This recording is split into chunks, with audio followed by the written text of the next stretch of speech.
रीति काल से संबंधित 35 क्वेश्चंस पूरे कर लिए थे। आज 36 क्वेश्चन से हम स्टार्ट कर रहे हैं। ये सारे इम्पोर्टेंट क्वेश्चंस हैं, किसी न किसी एग्जाम में आए हुए हैं। तो 36 क्वेश्चन है। प्रबोध पचासा के रचनाकार कौन है? भूषण है, देव है या पद्माकर भट्ट है? तो प्रबोध पचासा किसकी है? पद्माकर भट्ट की है। किसकी है? प्रबोध पचासा पद्माकर भट्ट की रचना है। क्वेश्चन नंबर 37 है, रसिक प्रिया के रचनाकार कौन है? तो रसिक प्रिया के रचनाकार परमानंद दास है, नंद दास है या केशव दास है? तो रसिक प्रिया किसकी रचना है? केशव दास की है। आपको केशव दास की सारी रचनाएं याद करनी है रीति काल में से, और इसके अलावा देव की सारी रचनाएं याद करनी है, घनानंद की सारी रचनाएं याद करनी है, और भिखारी दास की रचनाएं पूछी जाती हैं। मैं आपको रीति काल का सब्जेक्टिव मैटर पढ़ा दूंगी, केवल मोस्ट मैटर पढ़ाऊंगी जिसमें से क्वेश्चन पूछे जाते हैं। तो रसिक प्रिया के रचनाकार कौन है? केशव दास है। क्वेश्चन नंबर 38 है, घनानंद की रचना नहीं है। तो घनानंद की रचना देखो, सुजान सार है, विरह लीला है, कोक सार है, लेकिन साहित्य सार है, ये घनानंद की रचना नहीं है। साहित्य सार किसकी रचना नहीं है? घनानंद की रचना नहीं है। कौन कौन सी रचनाएं हैं? सुजान सार है, विरह लीला है और कोक सार है। क्वेश्चन नंबर 39 है, काव्य रसायन के रचयिता कौन है? काव्य रसायन किसकी है? देव की है, बिहारी की है, मतीराम की है या केशव दास की है? तो काव्य रसायन किसकी है? देव की है। क्वेश्चन नंबर 40 है, जग की कविताई के धोखे रहे हया प्रवीणनी की मति जात जकी, किसकी पंक्तियां हैं? ये किसने कहा था कि जग की कविताई के धोखे रहे? तो ब्रजनाथ ने कहा था या विराजनाथ ने कहा था, घनानंद ने कहा था या रसकान ने कहा था? तो ये किसने कहा था? ब्रजनाथ ने कहा था। क्या कहा था? जग की कविताई के धोखे रहे हा प्रवीणनी की मति जात जकी, ये किसकी पंक्तियां हैं? ब्रजनाथ की। क्वेश्चन नंबर 41 है, ये प्रेम को पंत कराल महा तरवारी की धार पे धावनो है। तो ये इम्पोर्टेंट पंक्ति है, बहुत बार एग्जाम में पूछी गई है। इसके अलावा घनानंद की जो पंक्ति है वो भी बहुत इम्पोर्टेंट है, क्योंकि वो भी कई बार एग्जाम में पूछी गई है। ये प्रेम को पंत कराल महा तरवारी की धार पे धावनो है। आपको याद है, यदि तरवारी की धार आ जाए तो कौन आ जाएंगे? बोधा आ जाएंगे, ठाकुर नहीं है, घनानंद नहीं है। फिर है, रीतिकालीन कवि बिहारी की कविता को शक्कर की रोटी किसने कहा? जो रीतिकालीन कवि हैं बिहारी, उनकी कविता को शक्कर की रोटी किसने कहा था? विश्वनाथ प्रसाद मिश्र ने कहा, महेंद्र ने कहा या पदम सिंह शर्मा ने कहा? तो रीतिकालीन कवि बिहारी की कविता को शक्कर की रोटी किसने कहा था? पदम सिंह शर्मा ने कहा था। क्वेश्चन नंबर 43 है, रस पीयूष निधि के रचनाकार है। रस पीयूष निधि के रचनाकार कौन है? चिंतामणि है, देव है, आचार्य सोमनाथ है या मतीराम है? रस पीयूष निधि के रचनाकार कौन है? सोमनाथ है। क्वेश्चन नंबर 44 है, प्रेम मार्ग का ऐसा प्रवीण और धीर पथिक तथा जवादानी का ऐसा दावा रखने वाला ब्रजभाषा का दूसरा कवि नहीं हुआ। शुक्ल का उक्त कथन किस रीतिकालीन कवि के विषय में है? शुक्ल जी ये किसके विषय में कहते हैं? बिहारी के विषय में कहते हैं, देव के विषय में कहते हैं या घनानंद के विषय में कहते हैं? तो शुक्ल जी यह बात किसके विषय में कहते हैं? घनानंद के विषय में कहते हैं। क्या कहते हैं? प्रेम मार्ग का ऐसा प्रवीण और धीर पथिक तथा जवादानी का ऐसा दावा रखने वाला ब्रजभाषा का दूसरा कवि नहीं हुआ। यह बात रीतिकालीन कवि घनानंद के विषय में कौन कहते हैं? शुक्ल जी कहते हैं। क्वेश्चन नंबर 45 है, इनका सा अर्थ सौष्ठव। आपको पता है शुक्ल के कथन इंपॉर्टेंट है और ये सारे प्रीवियस ईयर क्वेश्चंस में आए हुए हैं, ये तो आपको रटकर जाने ही हैं। इनका सा अर्थ सौष्ठव और नवोन्मेष विल्ले ही कवियों में मिलता है। रीति काल के कवियों में यह बड़े ही प्रगल्भ और प्रतिभा संपन्न कवि थे। शुक्ल जी का उक्त कथन किस कवि के संबंध में है? भूषण के संबंध में है, देव के संबंध में है या सेनापति के संबंध में है?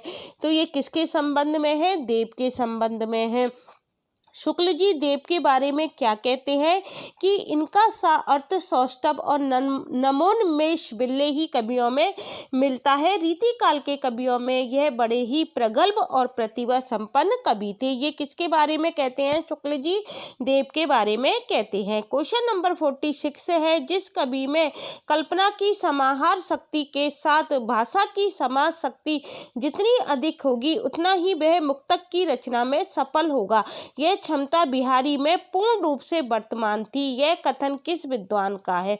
तो ये भी किसका है? शुक्ल का है। शुक्ल जी क्या कहते हैं कि जिस कवि में कल्पना की समाहार शक्ति के साथ भाषा की समाज शक्ति जितनी अधिक होगी उतना ही वह क्या होगा? मुक्तक की रचना में सफल होगा। और यह क्षमता हमको किस में दिखाई देती है? बिहारी में दिखाई देती है। बिहारी की जो बिहारी सही है वो क्या है? उसमें कल्पना की समाहार शक्ति का बहुत अधिक प्रयोग किया गया है। केवल दोहे में उन्होंने बहुत सारी बात कह दी है। छोटे से दोहे में गागर में सागर भरने वाली बात हमको किस में दिखाई देती है? बिहारी में दिखाई देती है। इसलिए शुक्ल जी यह कहने से नहीं रुक सके कि जिस कवि में कल्पना की समाहार शक्ति के साथ भाषा की समाज शक्ति जितनी अधिक होगी उतना ही वह मुक्तक की रचना में सफल होगा। तो इसको तो हम आसानी से कर सकते हैं। बिहारी के विषय में शुक्ल जी ने कहा है। क्वेश्चन नंबर 47 है, रीति काल में नीति विषयक कवियों की रचना इनमें से किसने नहीं की है? देखो रीति काल में नीति विषयक काव्य की सर्जना हुई थी। तो क्वेश्चन क्या पूछ रहा है कि रीति काल में नीति विषयक कवियों की रचना नीति विषयक काव्य की रचना इनमें से किस कवि ने नहीं की है? तो देखो ब्रंद ने की है, गिरिधर कवि राय ने की है, दीनदयाल ने की है, लेकिन नागरीदास ऐसे हैं जिन्होंने नीति विषयक रचना नहीं की है। क्वेश्चन नंबर 48 देखो क्या है, निम्नलिखित में से कौन सी विशेषता रीति मुक्त काव्य की मुख्य विशेषता नहीं है? तो आपको पता होना चाहिए। देखो रीतिबद्ध काव्य की विशेषता पता होना चाहिए, रीति मुक्त काव्य की विशेषता पता होना चाहिए।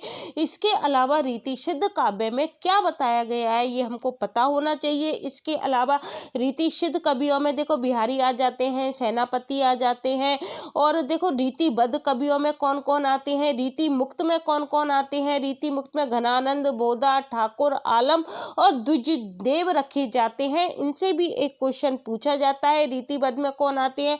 चिंतामणि आते हैं, भिखारी दास आते हैं, मतीराम आते हैं, देव आते हैं, और रीति सिद्ध में भी कवियों के नाम पूछे जाते रहे हैं। तो रीति मुक्त काव्य की मुख्य विशेषता नहीं है पूछा जा रहा है। भावावेग का उच्छल प्रवाह हमको दिखाई देता है। व्यक्ति परकता तो है ही है। सुजान के बारे में घनानंद लिखते हैं, आलम भी अपनी प्रेमिका के बारे में लिखते हैं, ठाकुर भी इसी तरह का काव्य सर्जन करते हैं। तो हमको व्यक्ति परकता देखने को मिलती है। भावों का उच्छल प्रवाह उनके अंदर दिखाई देता है। सब प्रकार की रूढ़ियों से हमको मुक्ति मिलती है। लेकिन शैल्पिक चमत्कार प्रदर्शन क्या है?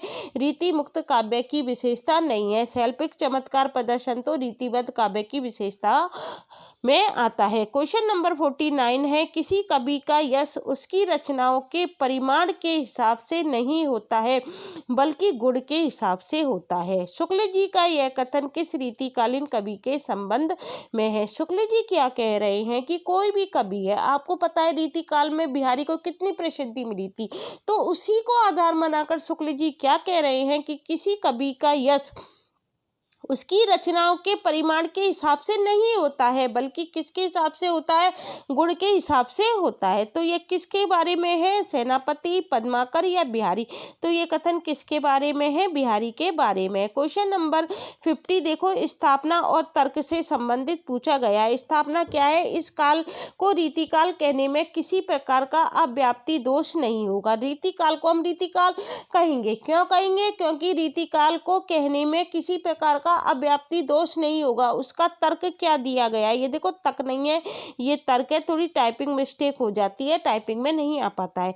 क्योंकि प्रत्येक कवि द्वारा इसमें श्रृंगार को न्यूनाधिक रूप में ग्रहण किया जाना भी एक प्रकार की रीति ही है।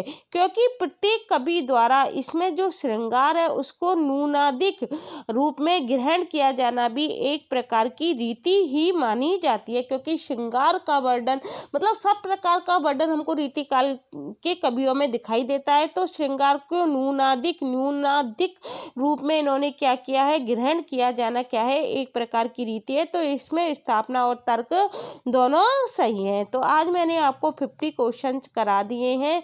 रीतिकाल से संबंधित हमने 50 क्वेश्चंस पूरे कर लिए हैं।